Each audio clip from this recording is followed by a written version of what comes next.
Morning. I'm having coffee with you. It's my favorite part of the day. We're reading Abraham.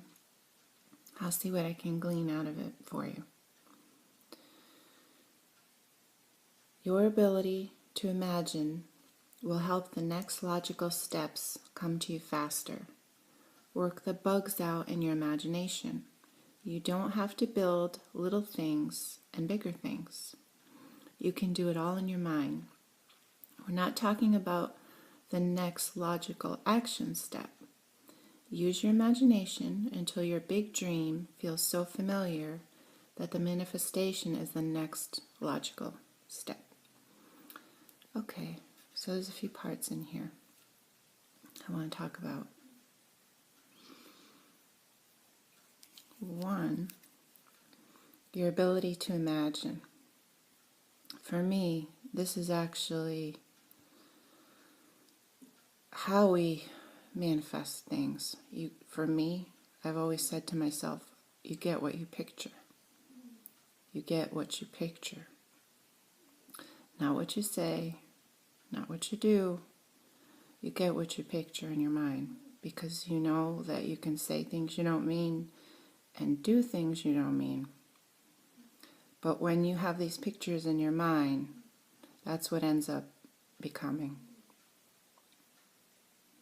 So you can imagine something, work the bugs out in your imagination. You don't have to make a bunch of mistakes. That's what that's saying. I know I do this a lot. I watch other people make mistakes. It's great. I mean, it's not great. You know what I mean. I figure if somebody else went through the trouble, why should I have to, right? Just like if I make a mistake, I would like everyone to know that too, so they don't have to. It's just the efficient part of me. You don't have to build little things and bigger things. So we're saying, if you imagine you want a particular job, you don't necessarily have to get what you think you have to get on the way to the job. Maybe that's how other people have to get it. Maybe other people have to take particular education, or grease particular wheels, or shake certain hands.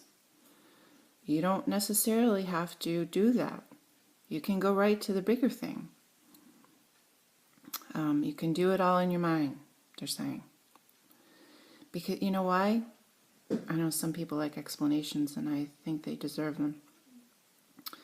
You can do it in your mind because it's actually your higher self that's bringing you things, and it knows more than you do because it has a bigger vantage point. So you're actually, if you're in your little life here, just looking around with your senses, using your personality, not the entirety of you, you really can't see that far. And then you have that belief going against you. Oh, everyone else is doing this, I should be doing this. And your higher self says, oh, don't get bogged down in that. I have this thing you're going to do, you're going to be great at, and you're going to meet so-and-so here, and you two are going to run off and have this wonderful partnership. So he knows more than you do, okay? We're not talking about the next logical action step. That's just more of the same. Don't think it all comes from physical action, creation, okay? Use your imagination until your big dream feels so familiar. So that means you've been using your imagination and you are still enjoying yourself. That's the key here. Because if you thought about it too much and it starts to agitate you, and the belief that you have will come forward and say, oh, what if I can't? Or I don't have enough money, or my car isn't reliable. Once that starts happening, you got to back out because you've been in the details too much. Back it out. Use your imagination only when it feels good, because that'll take you where you need to be. And then from that next plateau, you can use your imagination again. And this is just the end result. Okay? This is the cause. Your imagination in joy and in belief. Remember, because we only think as long as it feels good. And this is the effect.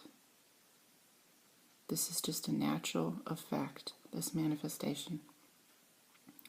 Okay? I hope that's helpful to you. And you have a great day. I'm going to finish my coffee. Bye-bye.